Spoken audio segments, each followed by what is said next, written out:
PE we see in the PE world, there is always a paradox on growth versus profitability. So, what do you see? People are foreseeing, and what's the investment strategy going forward of the industry as a whole? Thanks, Saurabh, first of all, and to the entire corporate team, Corp Care team. Am I audible enough? Yeah, fully audible, sir. All right, cool. So, first of all, thanks, Corp Care team, for having me today. Love being in front of startup founders. I've met thousands of them. Always look for new avenues to learn. Coming to your question, Saurabh, actually, it's the growth versus profitability syndrome is a little bit in the middle stage. So, I would say we are VCs, right? We are early stage VCs, so not that much of a conundrum for us because. For early stage startups, those who are in the audience, I think the first thing is survival and growth because I don't think profitability is in the minds of most of people. Though people would like to be profitable, but of course, in initial stages, most of the times, then more often than not, profitability is not something you can afford to have. Your unit economics has to be strong. So there is a slight difference that I want to make between profitability and having good unit economics. Unit economics is essentially a must for every startup to have in mind and to obviously showcase it to the investor and demonstrate because that's what brings profitability at certain stage. Early stage may you typically won't find profitable startups because that's the whole purpose to invest capital and to be use it for growth, growing customers. Initial phase is all about growth. I think later stage when let's say startup reaches a series A or B or a product market fit stage is where growth versus profitability conundrum comes in. And that's where, more dollars are at stake, 20-30 million dollars rounds. And that's where you start to think whether you start wanting to grow at the same pace or then start becoming more profitable, focusing more on the key metrics, operational efficiency. I think initial stages, the stage that we enter in, we are an early stage VC. And one more correction, Saurabh, it's 24/7 VC and not 24/7. Though we are 24/7, but we call ourselves 24/7 VC. But yeah, in early stage VC, I don't think there is an issue. First is survival, growth, capital always goes in growth, growing your customers, getting your product right. So profitability is should not, I don't think, should be in the minds of early stage founders. Got it. And my second question to you, sir, is what would be your advice, guidance to the startup founders and community? Mixing up with what is when you invest in startups, what is completely non-negotiable for you, so that we can learn from your experience. Yeah, no, thanks for this, Saurabh.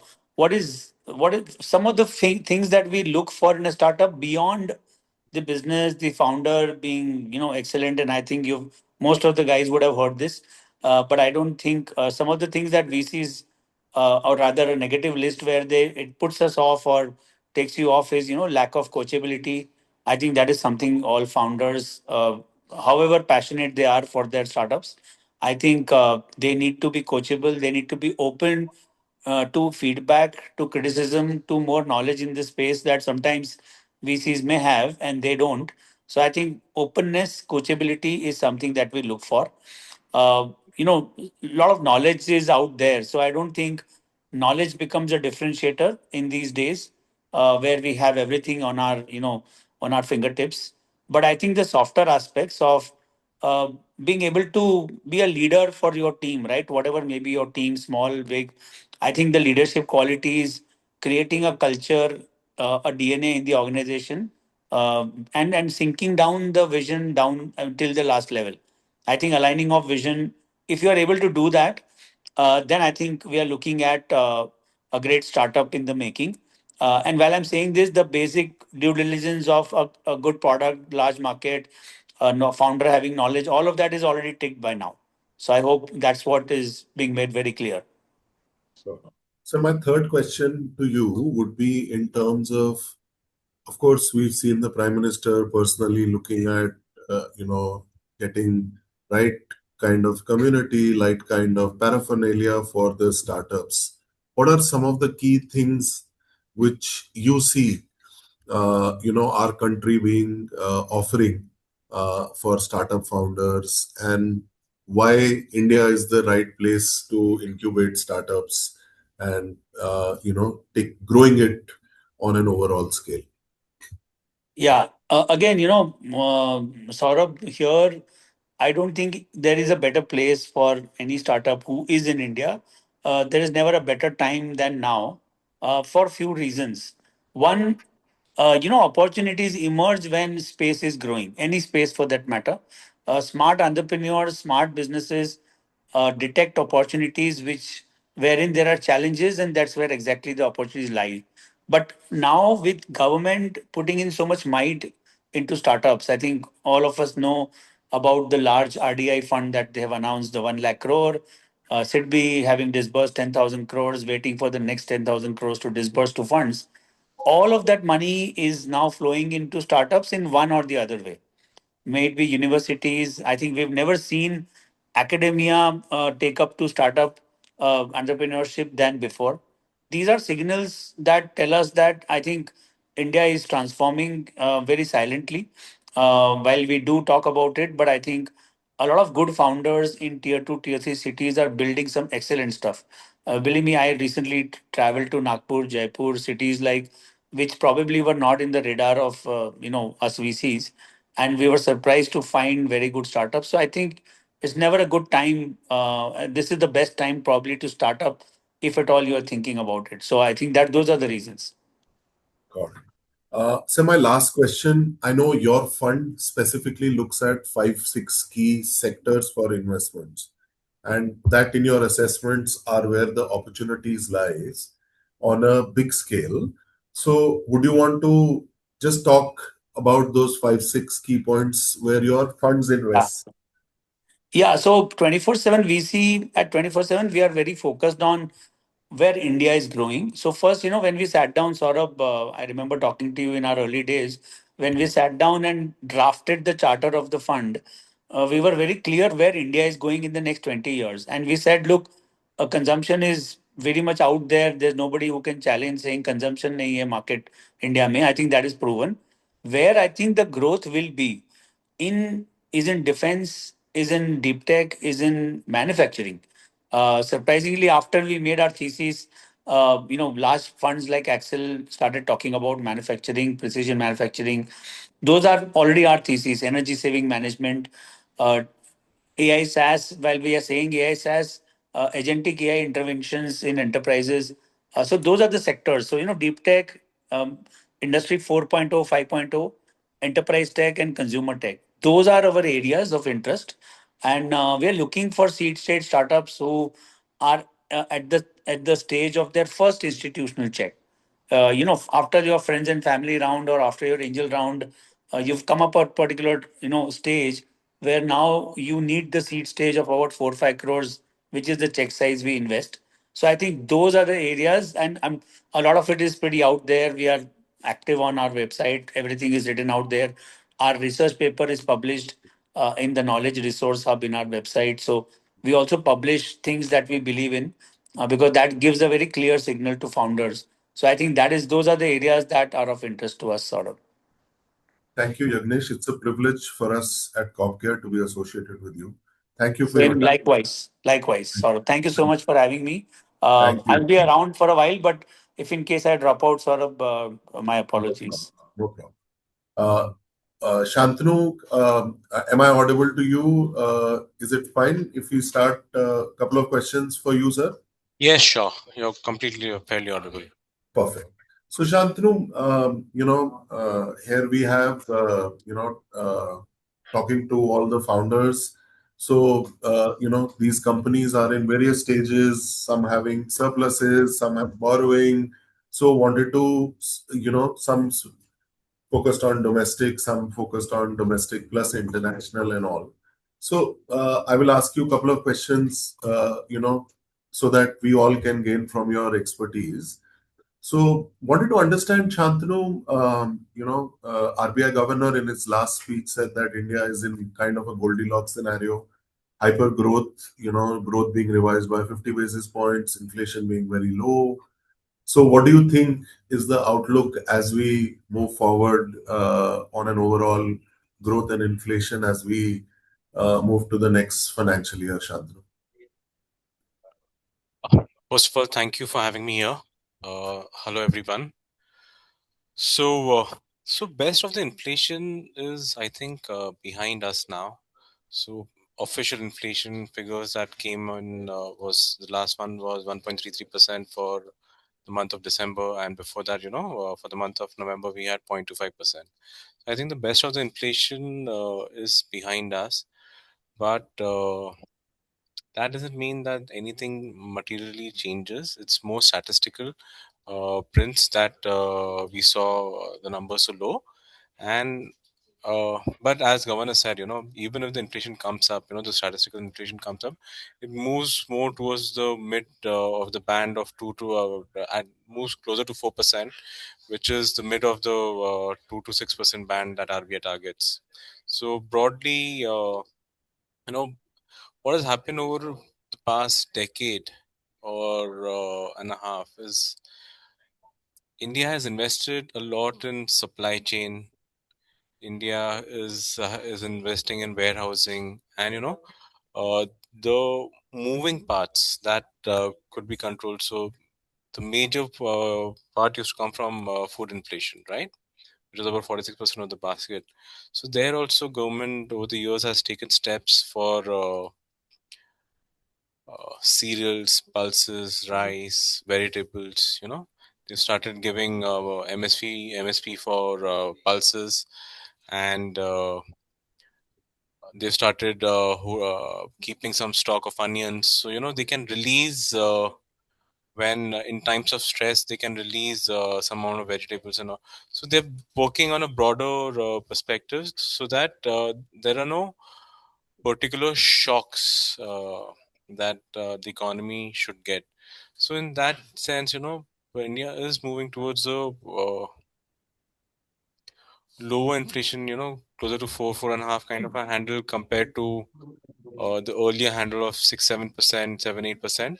Now we are moving towards, every decade you will see some transition happening towards as productivity increases and as investments increase, you would see India moving on a more structural lower inflation path.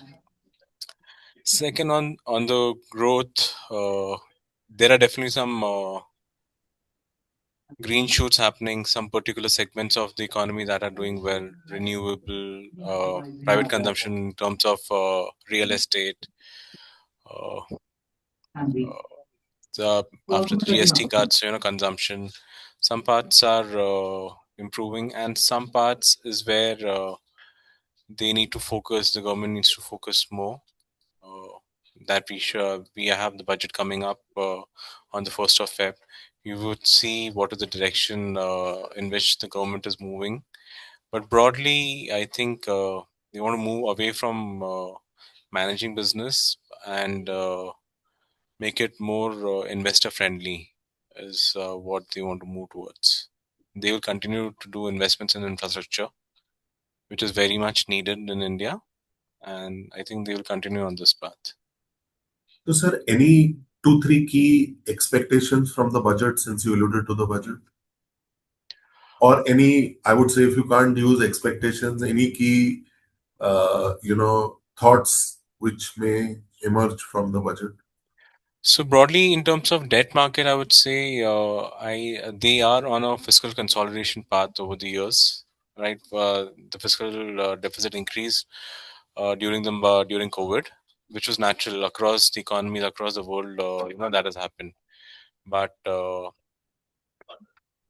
post-COVID years, government has tried to reduce the fiscal deficit.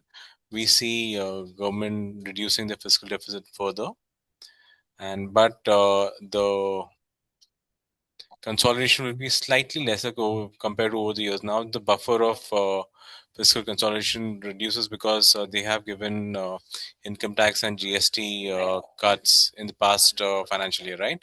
They gave you income tax cut, increase the tax slabs, and they've given you GST cut. So Now the scope for fiscal consolidation reduces, but the quality of fiscal deficit is where they will improve. Again, I would say they will focus more on the capital expenditure, and the growth in revenue expenditure should not be that high. So, which is actually good for the kind of clientele that you have, startups, and if the investment is done towards productivity gain, then India grows better. Perfect. Also, sir, we've seen, courtesy the global events and all, currency being meaningfully above 90-91 levels. True. Could you share some of your thoughts on that, on the go forward scenario, sir? So, India is a very peculiar currency right now. So, it has been depreciating. I think it's one of the worst performing currencies over the past year. And multiple reasons have been, equity flows have not been, they've been negative over the past 1 year completely. Your net FDI has also been coming low. Last year also the net FDI was negative. This year also, according to the official data, at least in the first 6 months, it's positive, but it's not a very meaningful number to manage. We are a capital deficit country, current account deficit country, right? So capital is what balances it, and because there is stress on the capital front also, uh, so currency has been depreciating. But now over the speed of depreciation has been quite significant. Probably the speed could taper off, but for the direction to change meaningfully, it doesn't look imminent that the direction could change. So my last question to you is on, while RBI has cut yields by about 125 basis points, but when we look at longer tenure yields, uh, 15 and 20 and 30-year yields have in fact moved up from where they were. On shorter tenures, also the rate transmission has not been as RBI would have envisaged. So, how do you see yields across, 2026? Is there merit in putting some portfolios in long bonds, or will there be a correction across the board to kind of comply with the RBI direction, which is reducing rates to pass on the benefits to industry and consumers? So first, I'll tell you why rates have gone up. There, so what happened in the June policy is where RBI cut rates by 50 basis points. RBI cut CRR by 100 basis points. And he said that we've done whatever we could. So, the communication. So, in the debt market, apart from the actions, your communication also play a very big role. Uh, and what has happened is, post that, the RBI and June policy expected that the inflation has bottomed out. But in the next 6 months, they realize that the inflation is coming off significantly, and the headline numbers have a decent contribution of precious metal. If you remove the contribution of precious metal, which is definitely not in the control of any monetary policy, domestic monetary policy. So, if you remove that, then the inflation is still lower. Once that realization set in, RBI started course correcting. They gave one more cut in December, and they've started infusing liquidity. But at the same time, the currency pressure is because of which RBI has had to sell a lot of dollars, and that has sucked out liquidity. So RBI is doing OMOs, which is buying securities and pumping in liquidity, and also doing bilateral FX swaps. So he's giving in liquidity right now. but it is not helping immediately, is because on one hand, on the spot market, you're taking out liquidity because you're selling dollars and you're trying to replace it. But for the rate cuts to seep into the economy, you need liquidity also. And liquidity is where RBI has been trying, but because of FX, they have had tremendous pressure of increasing liquidity. They are they realize it and they are doing it, but slowly, you start seeing liquidity infusion to continue. They have done decent amount of 6.5 lakh crores of OMO purchase already, and market expects them to do further. Now on the direction of rates is where I think we are at the top end of rates. They can go slightly higher, but not meaningfully. 2 3 reasons are there, because this year was very peculiar. There was NPS. Okay, now it's like a microcosm, because NPS, they increased the weight of equity in this financial year. So till last year, NPS used to hold 15% in equity. They increased from 15% to 25%. So what happened is almost a lakh crore of fresh money went into equity. Then, because banks, after the June policy, everyone realized that we are at the end of the rate cut cycle. So banks reduced their excess SLR. So what happened? They sold a lot of their government securities in the OMOs, and also they did not buy securities. And with the deposit base growing, the SLR proportion has come down. Now, what has happened is a lot of banks have reached their trough. So, if you see PNB results that came 3 days back, they are at an historical low of 23%. Compared to the deposits. Some other PSUs are at around 21, 22%.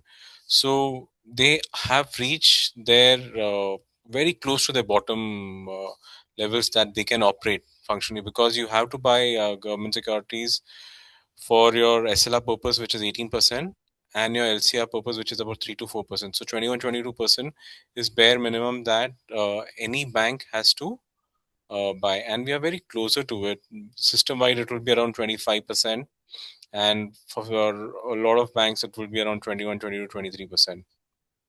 So that this the buying that was not happening from bank end, they will have to come to buy. It's just about time, depending what, maybe 5 bips higher, 5 bips lower, you know. And NPS, they have already reached their 22.5, 23% of equity levels already.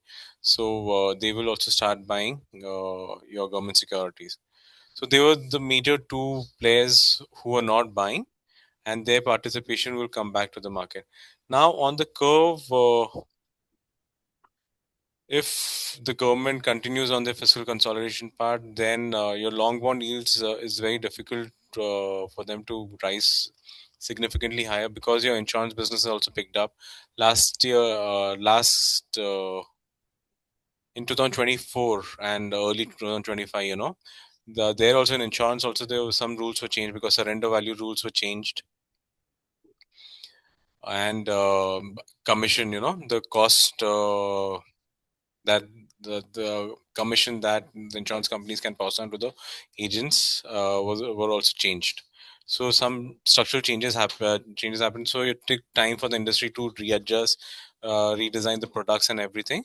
So now you see, and with the GST cut, you see insurance business also picking up. So that's the long segment players demand picking up. Secondly, we expect that the government will reduce the supply in the long end as a proportion of the total borrowing. So that will also happen. So a mix of it will not lead to long bond yields rising significantly. So spreads widening is a little difficult. Direction could go a little high, but not significantly. So you are saying that long bond, the prices could increase marginally in short term. Yeah, should prices should not fall significantly, and there is some scope of capital gain. But but with startups, which are this is for people who have high risk appetite, right? But if Yeah. startups and all who do not want to get into too much of duration risk, then your short term rates have shot up significantly because of the tight liquidity situation, right? Your 1 year CD rates have risen closer to 7%. So if you have some money that you can lock in for 5 6 months, then these are very good levels. Without, you'll not have any duration risk, and you'll not have market risk or duration risk. You'll enjoy your carry, and you get very good returns. Perfect. Perfect. Thank you, Shantanu. It was a privilege to have you today with us and share your thoughts. Really Thank you so appreciate much, you taking everyone. the time. Thank you, Thank you. CopCare, for having me here. Thank you, Shantanu. Thank you. Thank you, sir. Thank you. Perfect. So now I'll request my colleagues Danesh and Aman to talk about how we look at the mutual funds and bonds which we offer to our clients in the corporate as a part of our surplus proposition. So Uh, yeah, sorry, but you want me to be on the call, or you could log off also depending upon how you could sure, I'll be on the call. If anybody has any questions, I'll put myself on mute. sure. Yeah. Sure. So I'll request Danesh to share, uh, in 5 7 minutes for readers. Yeah, yeah, yeah. Thank you, Sarabhai.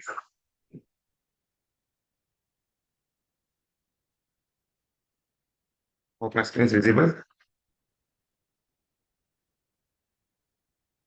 Yeah. Yeah. Good evening, everyone. So, with respect to the reservoir metrics which we follow, we consider all the quantitative as well as qualitative factors. Quantitative, maybe look at the portfolio, the risk associated with the portfolio, the performance, consistency, and so on. And on the qualitative side, we check the AMC pedigree, the risk prediction process of from the AMCs, the financial track record, and so on. So these are the risk parameters which we consider at the time of evaluating mutual funds.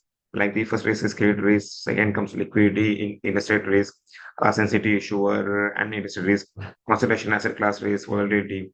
And on performance, we consider only three factors, which is the YTM, performance, and the consistency. Coming to the first one, liquid funds analysis. As we are the SEBI registered investment advisors, so we do the analysis of all the direct plans. So as you can see on my screen, the first parameter is the credit risk score. So here, what credit risk score means is that we check whether the fund manager has invested in the short-term papers whose issuers long-term rating are AAA, this liquid funds usually invest in CPs and CDs and T-bills, right? So all the CPs and CDs are mostly A1 rated, A1 plus rated, which is the highest rating in the short-term space. So what we do, we consider the long-term rating of the issuer as well, whether the issuer rating is AAA, AA plus, AA, or AA minus. So here, for example, Mirai Asset Liquid Fund, the fund score is 10, which means this fund invests in the CPs and CDs whose short-term rating is A1 plus, but at the same time, whose long-term rating of the issuer could be only AAA, as compared to the other funds, the low scoring funds like the Birla Liquid or Tata Liquid funds, who invest in CPs and CDs, whose the issuer long-term rating could be below AAA. It could be AA plus, AA, or AA minus as well. So we consider the long-term rating at the time of analysis the short-term papers also.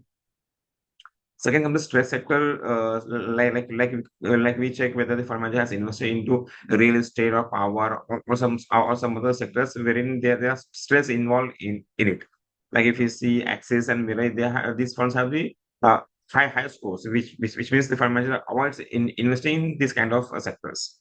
So like this, we have all the risk parameters placed, and we have given the weightages to each and every risk parameters, whether it is interest rate, liquidity, and so on.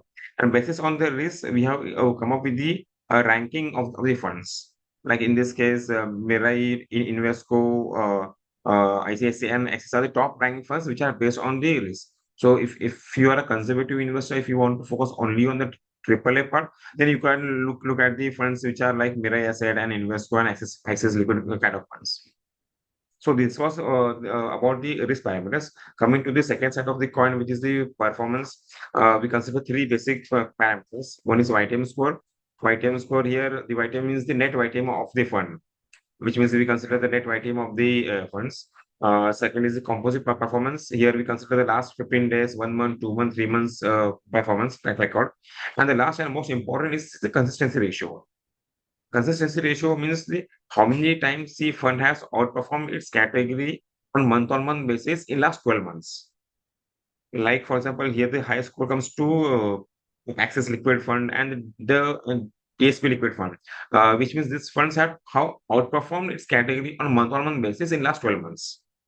The low score comes to ICICI Liquid Fund and SBI Liquid Fund, which means this fund might have outperformed only once or twice in last 12 months as compared to the entire category. So this is also one of the most important parameter which we consider at the time of evaluating mutual funds. So clubbing all the three performance parameters, we come up with total returns and the rank based on returns. Like DSP liquidity fund is the top rank fund in the liquid first. If you consider only performance, within the vitamin is high, the composite performance is also good, and the consistency has been great as compared to the other funds. Now, covering both risk and reward, then we come up with the overall score and overall ranking of the funds, wherein we give the high weightage to the risk and low weightage to the returns, and then we say that these are top three, top five funds in the respective category. So this was about the liquid and yes. Second is the important chart. What we show us to our clients is the bucketing of the funds. Bucketing in the sense we do the four buckets. Wherein the first bucket is the aggressive. Aggressive means the high risk, high return. So Aditya Birla, Tata, and these kind of funds are falls in the high risk, high return funds. Next is suboptimal like SBI, Kotak, as you see they follow in the suboptimal wherein the risk is high and returns are low. The conservative is the bucket wherein the fund like Invesco, ICICI, Mirai are the low risk, low return funds. And the last and most important are the premium bucket. Premium bucket wherein the risk is low and returns are high, like Axis, DSP, and such kind of funds. So we do this analysis on fortnightly basis, and we share with all our corporate clients.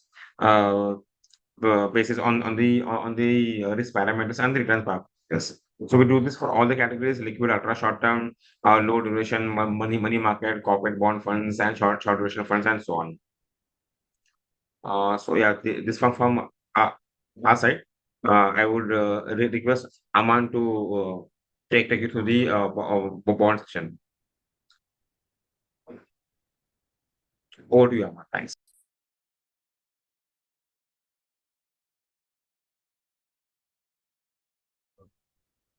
Hi, good afternoon, everyone. Am I audible? Screen. Perfect. Just put a full screen now.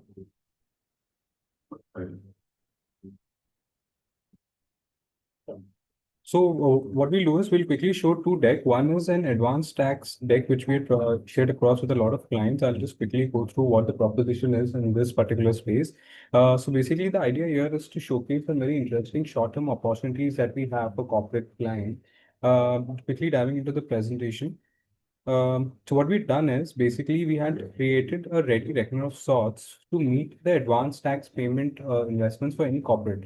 So if you see the slide on the screen right now, This is basically what we've done is we've bifurcated to the 4 advanced tax dates for this coming financial year. And basically on each of these dates, what are the different opportunities that you have in each of these different sort of products? For example, if you're looking at the March maturity advanced tax payment, if you are looking at any investments that will be closer to these dates, these are the 4 options that we have. And in these options, in these product types, what are the specific options that we have? Like, for example, if you're looking at CPs, these are broadly the levels that you'll get. Let's say if you know a quota could be somewhere around 650, or Mirai could be around 7%, or IPL could be around 845, depending on the rating that you choose. If you're looking at the highest one, it's AAA. If you're looking at slightly lower, it could be somewhere on IFL. At AA at around 845. So this is in CP, same as with FDs, mutual funds, and with NCDs. So it kind of becomes a lot more easier for clients to compare across different product types, what sort of levels that they are getting. This exercise has been done for all 4 quarters. So if you see March, June, September, and December. Yeah. Now, quickly just showing some other intra-month opportunities that some of the clients might be interested in. So these are in some intra-month offers that we have, right from 7 days all the way up to 30 days. From AAA up until AA, we've restricted ourselves to AA for this particular deck. Reason being, this is something which most of the treasuries would prefer in their policies. Same thing, what we've done is we've also kind of given a summary of all the CP trades that have happened. So if you see this data is directly you picked up from the exchange for CPs in specific. This gives you all the offers that have happened between 2 months up until 12 months. So this is something that we keep circulating with clients, and this showcases opportunities in broadly AA and up to AAA, right from 3 months all the way up to 12 months. And then right after this, what we've done is we've also given certain offers on the short-term bond codes. So if you see, these are certain short-term bond codes wherein clients, if they're looking at specifically secured options, there's a lot of options which are available here, and these are all less than 1 year. So, any sort of requirement that is right from 8 days all the way up to 3 years, 2 years, and from AA minus all the way up to AAA, we have covered it across different asset classes and different rating criteria for all sort of instruments. So this was on the bond side. What I'll also do is I'll just ask Jitendra sir to take it up from here to discuss a little bit about the lending proposition that CorpCare has. So over to you, Jitendra.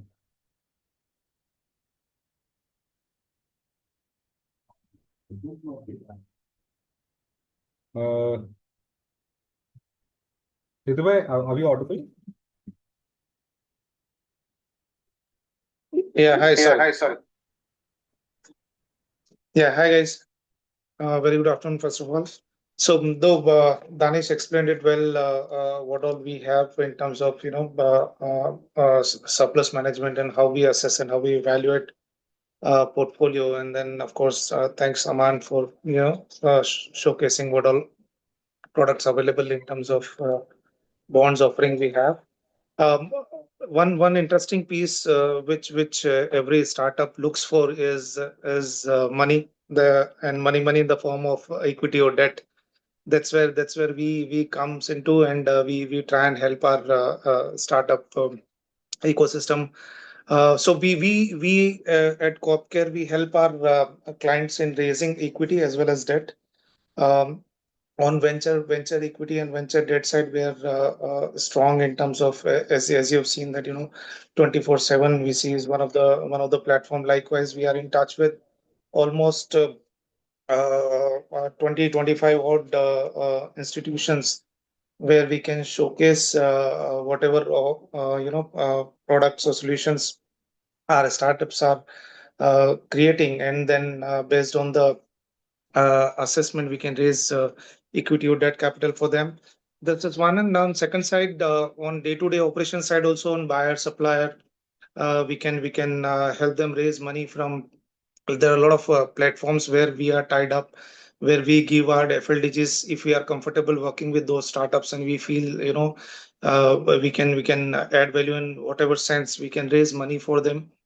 On buyer supplier side, that's a very interesting and sweet spot which we have felt over years, and which has really helped our startup clients on that side.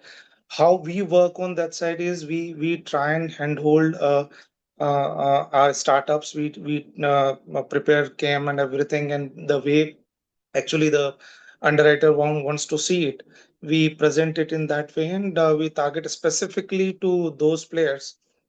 So based on the specific segment some lender is interested in, we pitch into only those, and we try and help our startup in terms of quantum, in terms of negotiations on terms, in terms of negotiating on ROIs, structures, tenors. So that's the holistic solution we try and give in terms of fundraising side of it. So if any one of you feel we can be of any help on that side, we'll be more than happy to assist you on that piece, on debt and equity raise, or your day-to-day working capital, buyer supplier, whatever. Thus, color of money is same, but the structure and the use and the purpose varies, and based on that we can provide you solution around it. Yeah.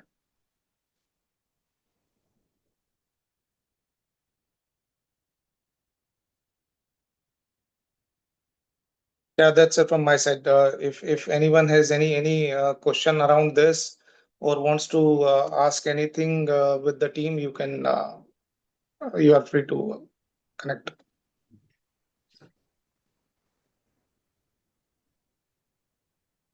Any questions from anyone in the group? Otherwise, we can conclude the session.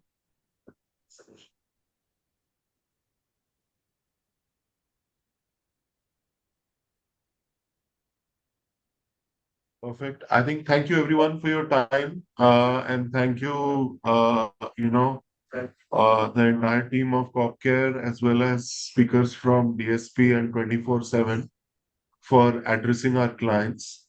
Thank you for your time on a Friday evening, and wishing you a super 2026 to everyone. Thank you so much.